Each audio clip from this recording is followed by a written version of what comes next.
For her entire life, they told her the scars were a shameful record of her weakness, but under the light of the full moon, the Alpha Kings saw the truth.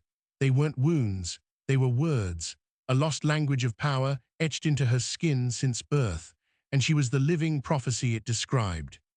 She was Lyra, an Omega wolf, conditioned to believe her body was a map of her failures. Her pack used every scar as proof of her weakness, a creature meant for suffering, not significance. But ancient legends spoke of a chosen one, marked not by flaw, but by fate. The very symbols they despised were a forgotten scripture, and when the most powerful wolf in the world finally read it, her tormentor's world would shatter. In the rigid hierarchy of the Moonfall Pack, an Omega's purpose was servitude. Lyra's scars, a latticework of pale lines across her back and shoulders, were entered into the pack logs not as wounds, but as disciplinary notations. A ledger of correction for a spirit they deemed too wild, too questioning for her low-born station. Her earliest memory wasn't of a lullaby, but of the healer's frown as he stitched the first mark onto her skin at age 6, a punishment for straying too far into the woods. Each subsequent scar was a public lesson, a reminder that curiosity was a flaw in an Omega. The pack law, recited by the fire, spoke of the glorious, unmarked hides of the Alphas, symbols of their innate superiority. Lyra's world was bounded by the kitchen, the laundry, and the silent, scornful glances of beaters. Her only ally was an elderly Gamma named Ilara, who tended the pack archives. It was in that dusty silence that Lyra first saw the faded illustrations in the oldest tome, depictions of wolves with swirling marks upon their fur. The caption, written in a dead dialect, called them the marked of the first song. When she showed Ilara, the old wolf quickly shut the book. Do not ask about things that are forgotten, child. Some stories are buried for a reason.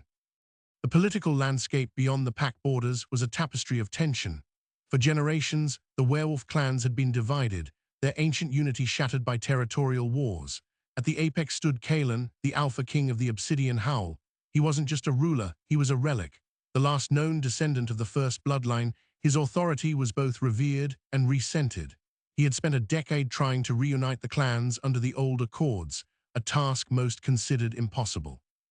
His power was absolute, but his patience was wearing thin. Moonfall Pack was weak, clinging to a barren stretch of territory. Its alpha, Borak, was a brute who ruled through fear, desperate for any advantage. His strategy was simple: offer absolute, obsequious loyalty to the strongest faction. When word came that the Alpha King himself would grace their humble territory for the Lunar Equinox Summit, Borak saw it as his pack's salvation, a chance to pledge fealty and secure protection. The pack compound erupted into a frenzy of preparation. Every surface was scrubbed, every warrior polished. And for Lyra, it meant a new kind of torment. Borak decreed that all Omegas must be presentable. Your scars are an eyesore, a stain on our pack's image before the king. He snarled at her, you will be covered. On the night of the summit, they forced her into a high-necked, long-sleeved dress of coarse fabric, ensuring not an inch of her marred skin was visible. She was positioned at the very back of the great hall, near the servants' entrance, tasked with refilling the ale horns of the visiting dignitaries. The air was thick with the scent of roasting meat, pine smoke, and aggressive dominance. The Alpha King's arrival silenced the hall.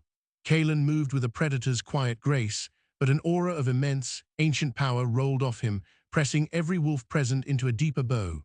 His eyes, a stormy gray that seemed to hold their own light, scanned the room with detached scrutiny. Borak fawned and flattered, listing his pack's meager assets. Lyra kept her head down, focusing on the heavy pitcher in her hands.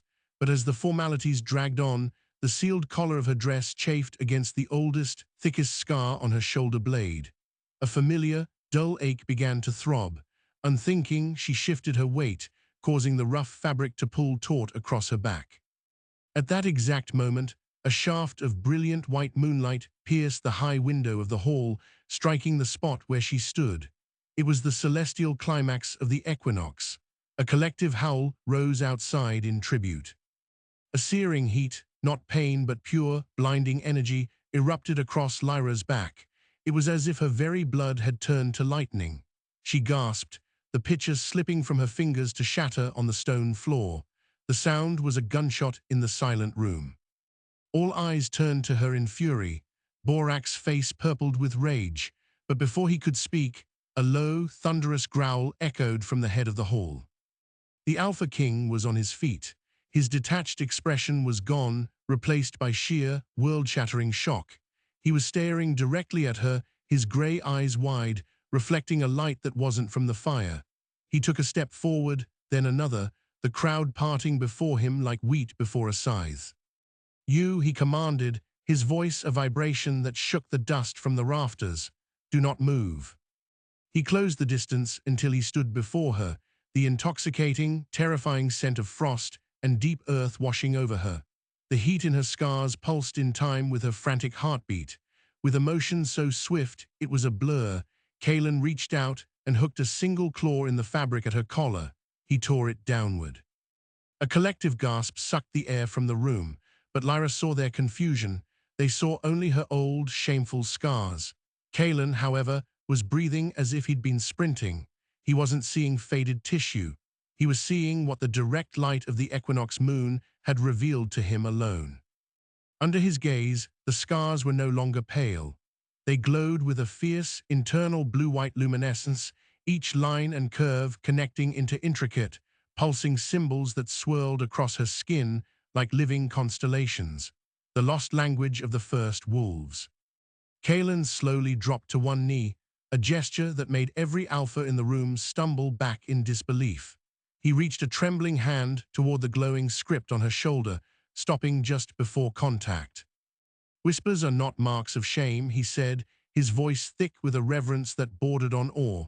"They are the stanzas of the Genesis howl, the prophecy of the Unifier." He looked up, his stormy eyes meeting her terrified ones. "You are not an Omega, you are the living Codex, and I have been searching for you for 100 years." The silence in the great hall was so absolute that Lyra could hear the frantic beat of her own heart echoing in her ears. The Alpha King was kneeling before her. The most powerful being in their world was on his knees, and every wolf present was witnessing it. Borak, the Moonfall Alpha, found his voice first, a strangled, incredulous sound. "My king, this is a lowly Omega, a flawed creature. There is some trick." Kaelin did not look away from Lyra's face. His voice, when it came, was quiet, but carried a whip-crack of authority that made Borak flinch. "You have kept a sacred relic in your kitchen, Alpha Borak, and called it firewood. The only trick was the blindness you forced upon her and upon yourselves." He stood then, his gaze finally sweeping the room. The luminescence in Lyra's scars was fading as the direct moonbeam passed, but the echo of the light seemed to linger in the air. The king's beater, a mountain of a wolf named Tauren, moved to his side, his expression one of stunned reverence. "The Genesis howl," Kaelin announced to the hall, "is not a myth. It is a living history inscribed at the dawn of our kind. It was said to be lost when the first wolves scattered, that their language would only return, written on flesh, in the one destined to reunite the shattered clans, the living Codex." Every eye turned back to Lyra. The scorn and pity were gone, replaced by confusion, fear, and in some, a dawning, desperate hope. She felt exposed, more than she ever had with her scars hidden. Now her body was a book she couldn't read, a message she didn't understand. Kaelin turned back to her, his demeanor shifting from regal proclamation to something more urgent. "Can you feel them? The symbols, do they speak to you?" Lyra, trembling, managed a small shake of her head. They only ever hurt, or itched. She hesitated, the memory of Ilara's warning warring with the look in the king's eyes. "The old archivist, she told me not to ask about the old stories, that they were buried for a reason." Kaelin's jaw tightened. A wise, if fearful, counsel. Not all will welcome this return. The old ways were buried by those who benefited from the division. He extended his hand, not in command, but in offering. "You are in grave danger here now. Come with me. Let my scholars see the script. Let us learn what the first wolves have to say." Before she could answer, Borak surged forward, a desperate greed overriding his fear. "She is a member of my pack. Her value, her prophecy, it belongs to Moonfall." Kaelin's grey eyes iced over. "You forfeited any claim when you mistook a masterpiece for a stain. The Codex does not belong to a pack. It belongs to our entire kind." "And she," he said, his voice dropping into a protective growl, comes under my protection. Now. It was not a request. Torin and two other Obsidian Howl warriors moved to flank Lyra, their presence a solid wall between her and her former pack. The message was clear. Any challenge would be met with lethal force. Borak shrunk back, his face a mask of furious, helpless defeat. The journey to the Obsidian Howl Citadel was a blur. Lyra was placed in a luxurious, enclosed sleigh, wrapped in furs that smelled of alpine air and cedar. Kaelin rode beside her on a massive, dark-furred wolf form, a constant, watchful presence. Through the window, she watched the familiar, oppressive woods of Moonfall give way to towering, snow-capped mountains and deep, silent forests that hummed with a different kind of power. She was brought to a fortress carved into the living rock of the highest peak. It wasn't just a stronghold, it was an archive, a library of their kind, and news had flown ahead of them. When they entered the grand atrium, hundreds of wolves were gathered, warriors, scholars, crafters, all stood in silence as Kaelin led her through. The awe was palpable, but so was the tension. Whispers trailed in their wake. The Codex, is it true? The prophecy, what does it mean for us? Lyra was given chambers that overlooked the vast mountain range, rooms filled with light and warmth, a stark contrast to her drafty corner in Moonfall. A gentle healer named Anya examined her scars, her touch clinical and awed. There is no infection, no recent trauma. These markings, they are healed into the dermis. They are as much a part of her as her fingerprint, but they are not random. The patterns are consistent, geometric, linguistic. That evening, under Kaelin's direct supervision, the first attempt to read her was made. The High Scholar, an ancient wolf named Orion with milky eyes, was brought in. They waited until moonlight streamed into a sanctum designed to amplify celestial light. As the light touched her skin, the blue-white glow returned, weaker than under the equinox moon, but undeniably present. Orion's blind eyes seemed to see the light. He did not look at her skin, but he held his hands over the glowing lines, his face a landscape of emotion. He chanted in the old tongue, words that made the air vibrate. Lyra felt a resonance, a deep internal pull, like a string plucked inside her soul. He spoke for an hour, translating fragments. It speaks of a convergence, an alignment of 3 silver moons. It names the bloodline of the first, the unifier, who bears the Mappy, not a map of places, but of Lee lines. Power lines in the earth that our ancestors used to communicate, to travel, to draw strength. Kaelin listened, rapt. The Lee network. We've found fragments, dead channels. The Codex holds the key to reactivating them. Orion nodded slowly. It is a guide, a repair manual for the very soul of our world, but he turned his sightless face toward Lyra, a frown etching his features. The script is incomplete. A cold dread pooled in Lyra's stomach. Incomplete. The scars you bear, child, Orion said gently, they tell a profound story, but it is a story with chapters missing. The full Genesis howl was said to cover the bearer entirely. Your markings, they are extensive, but they are only on your back and shoulders. They stop at your spine, as if the writing was interrupted. Kaelin's head snapped up. Interrupted how? Orion's voice was grave. The legends say the first wolves inscribed the howl over a full lunar cycle, a ritual of connection. If the ritual is broken, the message is fragmented. We have the introduction, the history, but we may be missing the crucial instructions, the final stanzas that detail how to wield this knowledge. The room fell silent. Lyra thought of a lifetime of punishments, of scars added year after year. A horrific, staggering realization dawned on her. They weren't just disciplining a rebellious Omega. They were, without knowing it, scarring over sacred text. Every lash, every claw mark from a correction had been vandalizing a holy scripture. My pack, Lyra whispered, her voice breaking. They didn't just hurt me, they were erasing it. Kaelin's expression darkened with a fury so profound the torches in the room flickered. Not erasing, obscuring. The message is still there, beneath the later damage. But we need to understand the full original pattern. We need to see what was supposed to be there. This changed everything. Lyra wasn't just a passive carrier of a prophecy, she was a damaged artifact. Her value and her vulnerability had just skyrocketed. The race was no longer just to read the Codex, but to reconstruct it. News, however, is a river that cannot be dammed. Within days, reports filtered in from scouts. The other major clans had heard. The Stone Fang Pack, militant and isolationist, declared the so-called Codex a hoax by the Obsidian Howl to legitimize a power grab. The Silver Crescent clan, mystical and secretive, sent a terse message demanding the living Codex be brought to their temple for verification. And from the decaying halls of Moonfall, a different kind of poison spread. Borak, in his desperation, had begun spinning a new narrative. He claimed Lyra was indeed special, a witch who had seduced the Alpha King with dark magic, using her disfigurement to cloud his mind. He argued the glow was a trick, a pollutant in the blood, and that keeping her fractured the clans further. He found a sympathetic ear in the Stone Fang Alpha, who needed no excuse to oppose Kalen. The political fault lines were cracking open.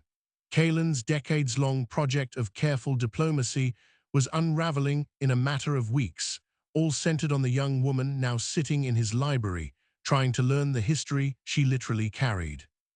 Lyra threw herself into the study. She pored over star charts and lunar cycles with Orion. She learned that the scars responded to different phases of the moon. The full moon revealed them, the new moon made them ache, the quarter moons caused specific symbols to throb.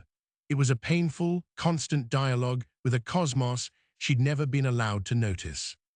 During a lesson, Orion made a casual, devastating observation.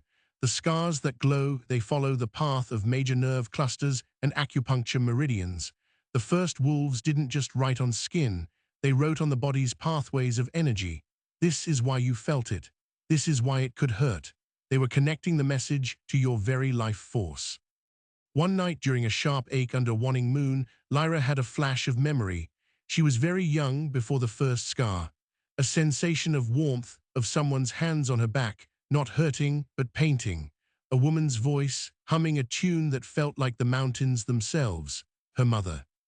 She rushed to Kalen with the fragment. My parents, they were border guards, they died in a rogue attack, but what if that's not true? Kalen immediately dispatched Torin to Moonfall to investigate the official records of her parents' death. The report that came back was chilling. The records were sparse, contradictory. The alleged rogue attack had no witnesses, no bodies ever recovered. It was, Torin reported, as if they had simply vanished. A new, terrifying possibility emerged. What if the inscription had begun?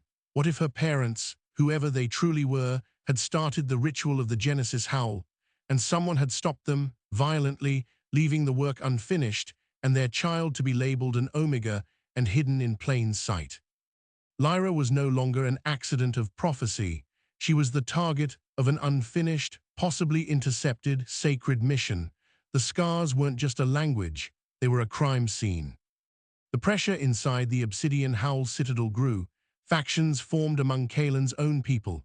Traditionalists feared the upheaval the Codex promised. Warriors grew restless as Stone Fang postured on the border. Scholars bickered over interpretations.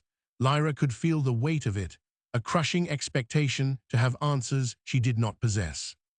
During a tense council meeting where elders argued over whether to present Lyra to the Silver Crescent to placate them, she finally snapped.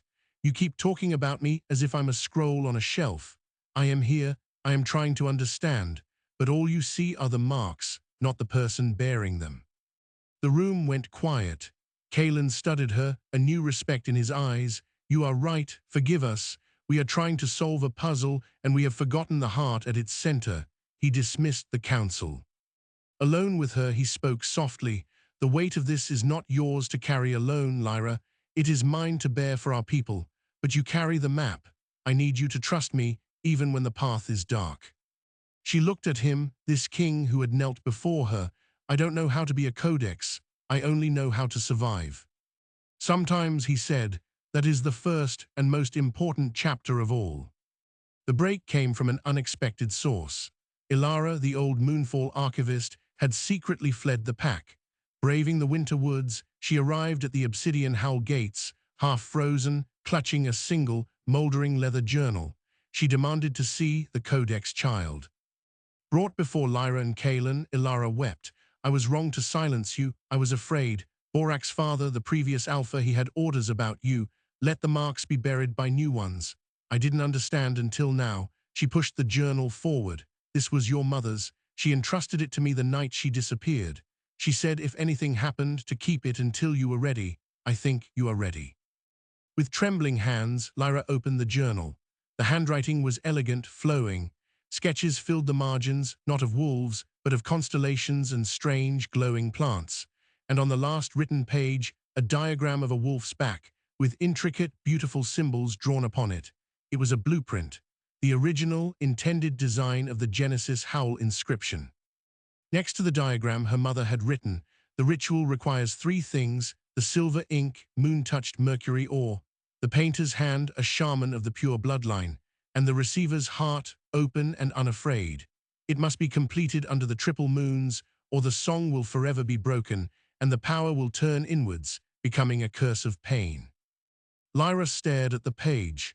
The curse of pain, her lifelong agony. The incomplete ritual had not just left a gap in the message, it had poisoned the medium. Kalen looked from the blueprint to Lyra's back, his mind making rapid, brutal calculations. The scars she bore were a corrupted, half-finished version of this beautiful design.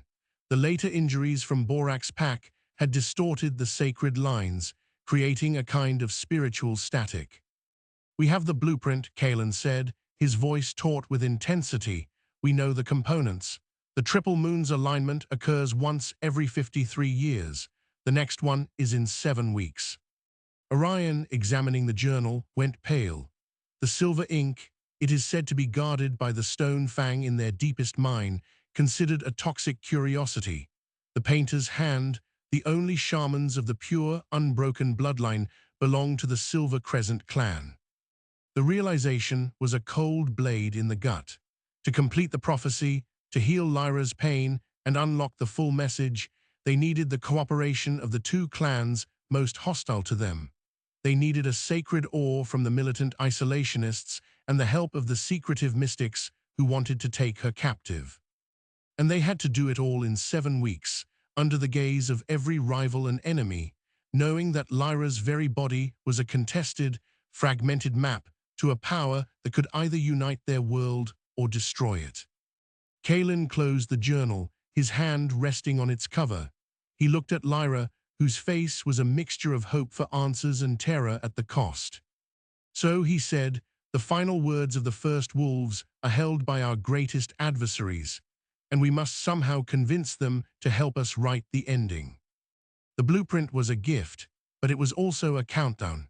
7 weeks to achieve the impossible, to secure 2 sacred components from the 2 clans most determined to see Kalen fail, and to do so without triggering a war. Kalen's strategy was one of bold, personal diplomacy. He would go to the Stone Fang stronghold first, taking only a small honor guard and Lyra. Showing her the living reason for the request was a risk, but he argued that seeing the incomplete script might sway the pragmatic, if brutal, Stone Fang Alpha, a wolf named Griffin. The Silver Crescent would require a different approach. Mystics respected symbols and secrets. He would send Orion, his high scholar, to treat with them, bearing copies of the journal pages. The journey to the Stone Fang territory was a descent into a different world. Where Obsidian Howl lived among peaks and forests, Stone Fang occupied a scarred, mountainous badland riddled with deep mines. The air smelled of sulfur and iron. Griffin met them at the gates of his fortress, a structure of brutalist granite. He was built like a battering ram, his fur shot with gray, his eyes black and evaluating. He listened in stony silence as Kalen laid out the request, showing the journal's reference to the silver ink. When Kalen gestured for Lyra to show the glowing scars under a focused lantern light, Griffin's expression did not change from disdain. A pretty trick of light on damaged flesh, he grunted. You ask me to hand over a rare mineral from my deepest mine, the key to our most durable alloys, for a bedtime story and a scarred omega. My people have survived by trusting in strength, not in fairy tales scratched on skin. Lyra, her heart hammering, found her voice. It is not a fairy tale. The pain is real. Every moon cycle, it tears through me because the song is broken. Your ancestors guarded this ink because they knew it was part of something greater than a single pack. Griffin's gaze flicked to her, and for a moment she saw something other than contempt, a flicker of recognition. His own beater, a massive she-wolf, bore a thick, silvery scar across her jaw. He knew the permanence of marks. "What do you offer in return?" Griffin asked, turning back to Kaelin. "Not promises of unity, something tangible." Kaelin had anticipated this.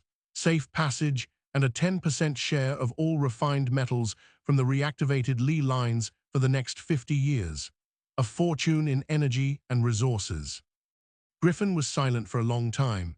Then he shook his head. "Not enough. The risk is too great. If I aid you, Stone Fang is marked as your ally. The other clans will see it as weakness." He leaned forward. "But I will not stand in your way. The mine where the ore is found, the Shivering Vein, is unstable. It is not guarded. If someone were to retrieve a sample on their own, that is a matter of their courage, not my diplomacy."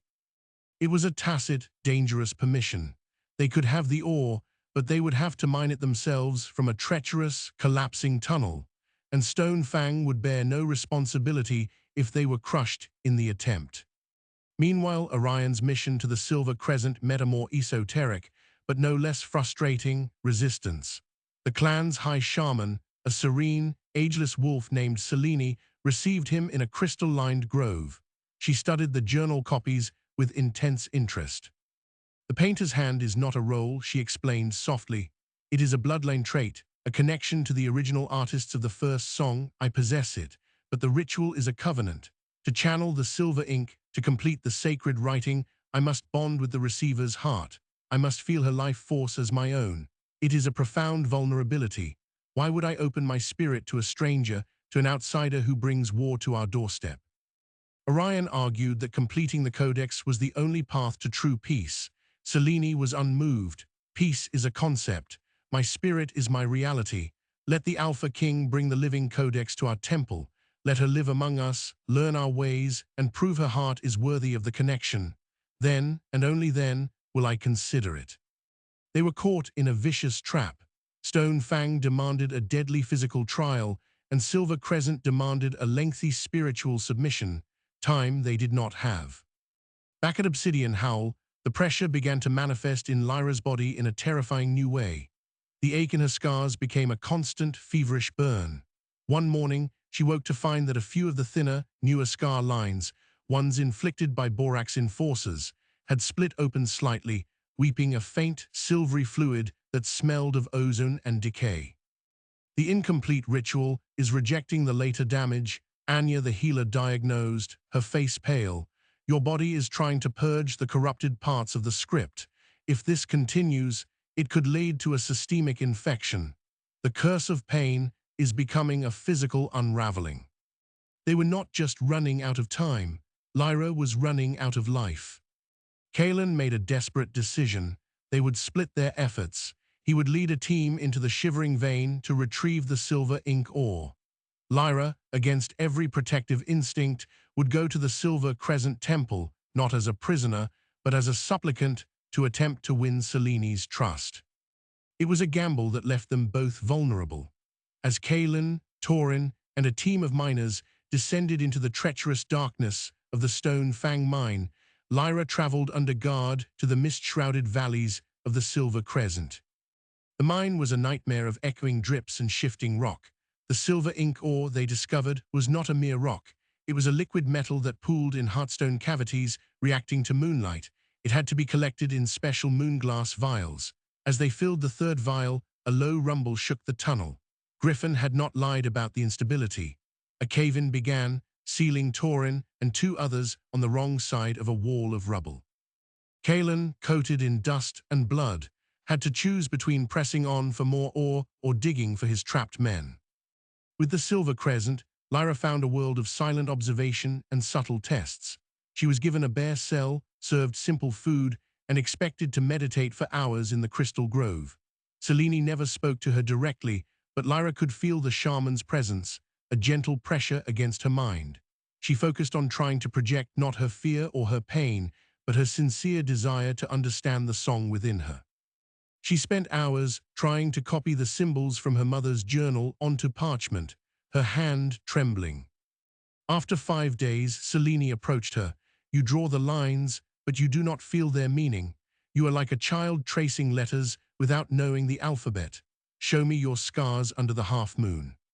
That night, Selene performed a gentle ritual, her hands hovering over Lyra's glowing skin. Lyra felt a warmth, a probing tenderness that was utterly foreign. Suddenly, Selene gasped and snatched her hands back as if burned. Her serene face was shattered by horror. "This is not just an incomplete song," she whispered. "It is a poisoned one. The later wounds, they have created a feedback loop of anguish. The song is trying to heal itself, but the corrupted lines are fighting it. You are a battlefield, and the final stanzas, they are not merely instructions, they are a containment ritual." Lyra froze. Containment for what? "The Genesis Howl," Selene said, her voice trembling, "is not just a history or a map. It is a locking mechanism. The first wolves sealed away a great, ravenous power at the heart of the Lee network, a force of pure, chaotic creation that could rewrite reality itself.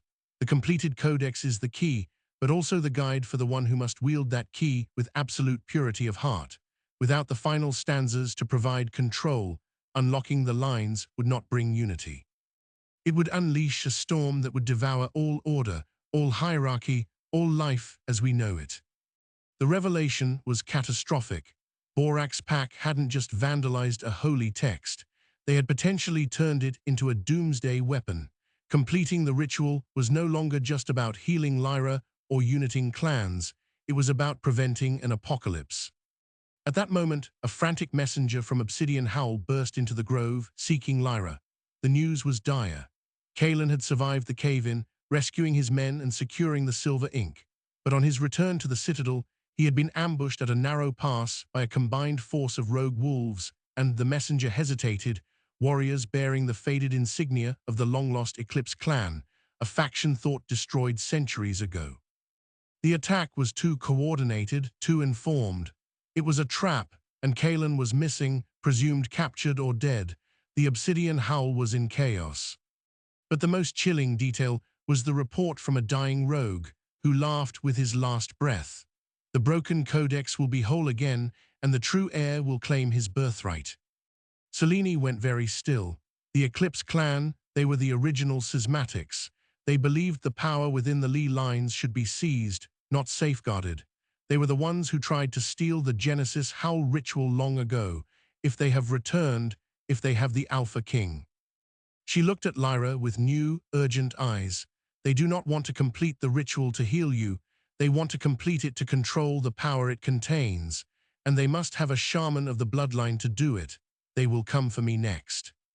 The pieces snapped together with devastating clarity. The attack on Lyra's parents wasn't random. It was an Eclipse clan assassination to stop the ritual. They had failed to kill the infant Lyra, and she had been hidden in Moonfall. Borak's father hadn't been acting out of mere cruelty. He had been an unwitting pawn, instructed by some forgotten contact to bury the marks. The Eclipse clan had been waiting in the shadows for the triple moons to draw near, waiting for the living codex to be revealed so they could steal the ending. And now they had Kaelin, the only wolf powerful enough to be a threat to them, or perhaps a bargaining chip. Lyra felt the world tilt.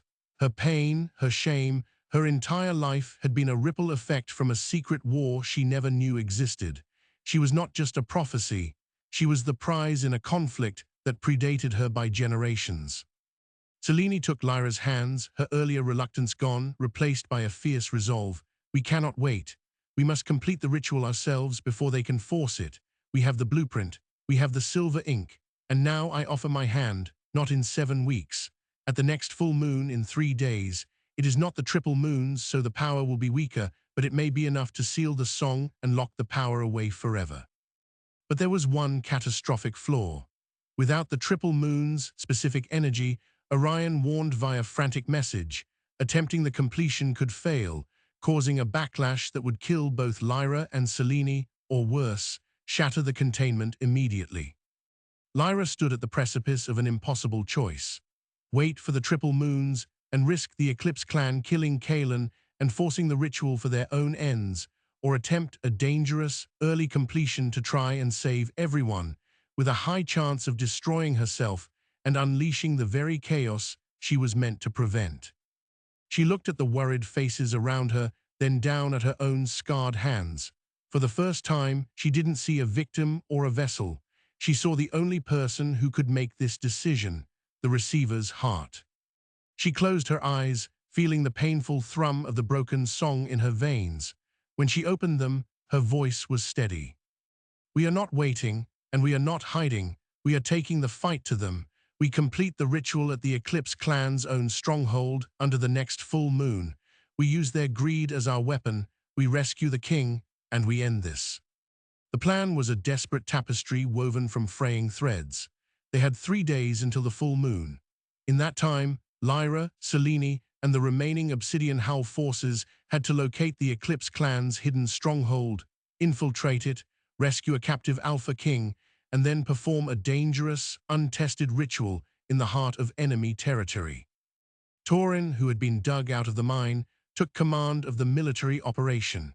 Using old patrol maps and Selene's knowledge of Lee Line dead zones, places the Eclipse clan would use to hide their energy signature, they pinpointed a derelict fortress in the northern glaciers, a place once called Frostfall Keep.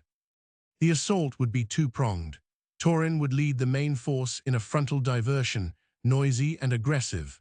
A smaller, elite team including Lyra, Selene, and Wyatt, the stealth specialist from Kaelin's guard, would infiltrate the keep's undercroft through an ancient glacial runoff tunnel.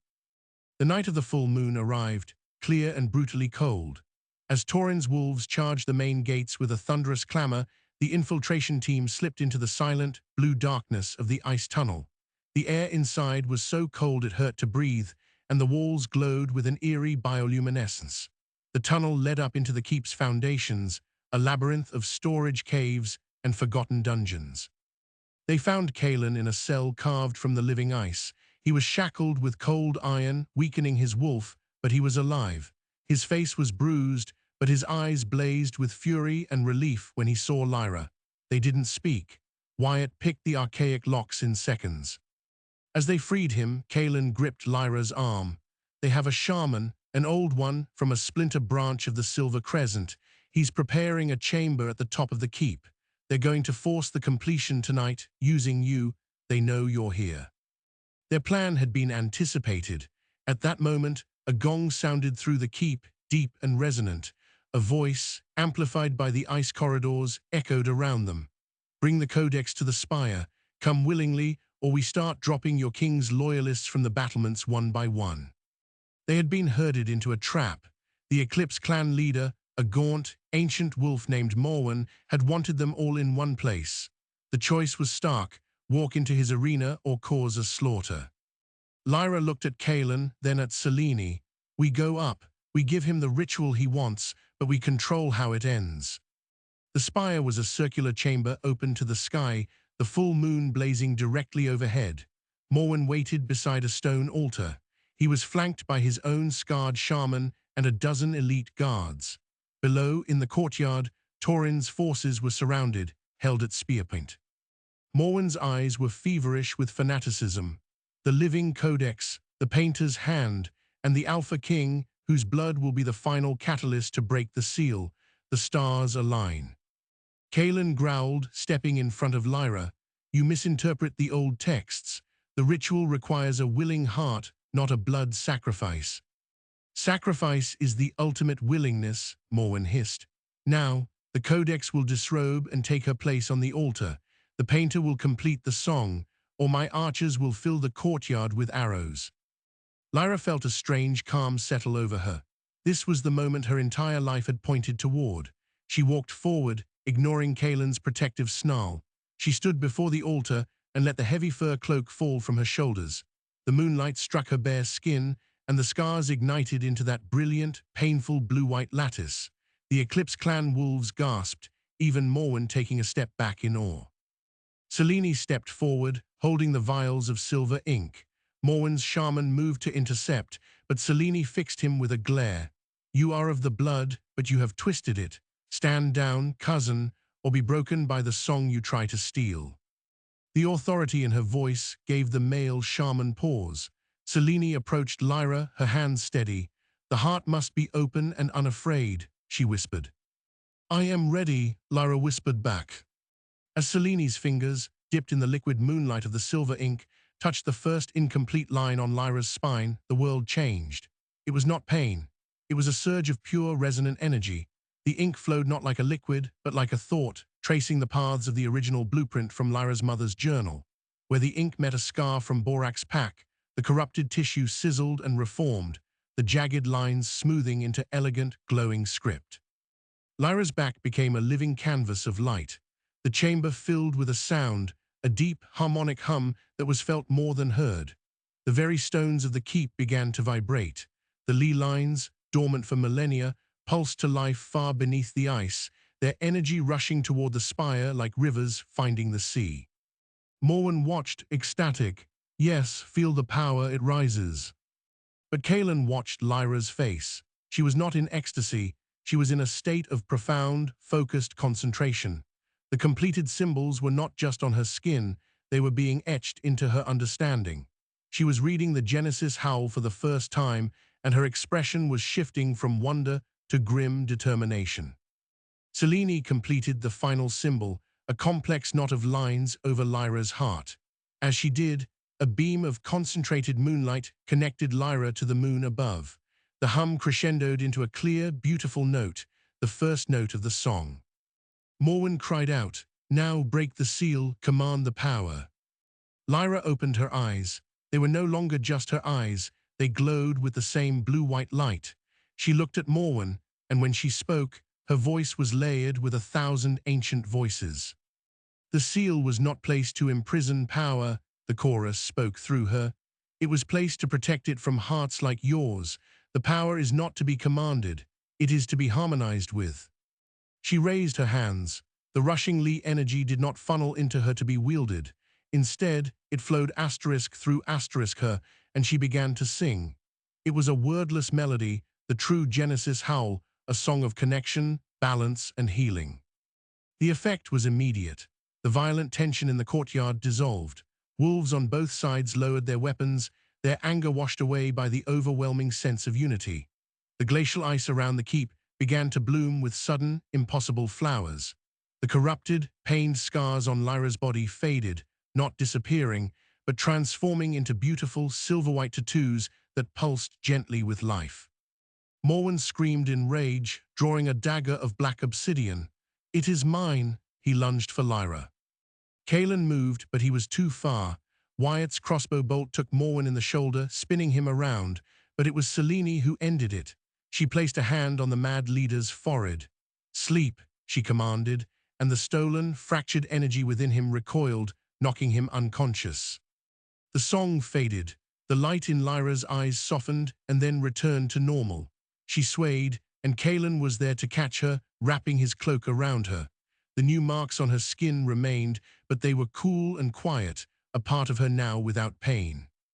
The Eclipse clan, leaderless and their fanaticism, broken by the direct experience of the true song, surrendered. In the days that followed, a new council was formed, not under the threat of a king, but called by the resonance of the reawakened Li lines.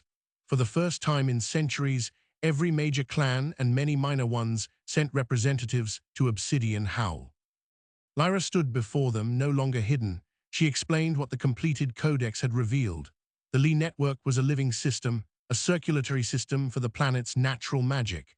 The werewolves were not its masters, but its stewards. The first wolves had been its caretakers.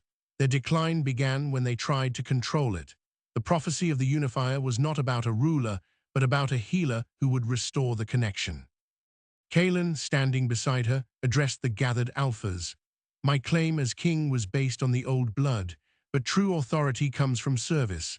I will serve as guardian of the accords we make today, but the law will be the song itself, the law of balance." One by one, the clans agreed. The Stone Fang, impressed by Kaelin's courage in the mine and the tangible surge in Li energy that improved their ore yields, pledged their alliance. The Silver Crescent, led by Selene, became the keepers of the ritual knowledge and the healers of the network. But the final surprise came from the last clan to approach, a small, nomadic group from the farthest east, the Dawn Howlers. Their elder presented Lyra with a wrapped bundle. Inside was a mirror of polished bronze and a set of journals. "These belong to your mother," the elder said. We found her wounded after the attack. We hid her and your father for as long as we could. The sickness from the interrupted ritual took them both within a year, but she wrote this for you." Lyra opened the top journal. The final entry read, "My dearest Lyra, if you are reading this, the song has found its voice. Do not grieve for us. We chose to bear the beginning of the song so you could sing its ending. You are not a curse. You are a gift, and your father and I loved you more than the moon loves the night." Lyra closed the journal, tears finally falling, but they were tears of peace. In the years that followed, the werewolf world transformed. The Lee lines, gently managed, ended famines, healed blighted lands, and allowed for communication across vast distances. Lyra and Kaelin ruled from Obsidian Howl, not as distant monarchs, but as facilitators. Her scars, now beautiful, intricate silver tracery, were a constant reminder that the deepest wounds can become the source of the greatest strength. One autumn evening, Lyra stood on the balcony, watching the sunset paint the mountains in gold and purple. Kaelin joined her, slipping his arms around her waist, his chin resting on her shoulder where the first symbol, the symbol for beginnings, glowed softly in the twilight. "Does it still hurt?" he asked quietly, as he did every now and then. Lyra smiled, leaning back into him. "No, it sings, very softly, a lullaby." He turned her in his arms, his stormy grey eyes full of a love that had been tested in fire and ice. "And what does it say, this lullaby?" She reached up, tracing the line of his jaw. "It says the story isn't over. It says we have just finished the introduction." And as the first stars appeared, the silver marks on her skin winked back at them, a living promise of chapters yet to come. Lyra's story is the ultimate reframe. What her world saw as evidence of a broken Omega was, in truth, the sacred text of a new beginning. She was living proof that the deepest wounds can be rewritten into wisdom, and that the things we are taught to hide might be the very things we are meant to illuminate. Her journey forces a haunting question. How many of us are walking through life with a hidden scripture?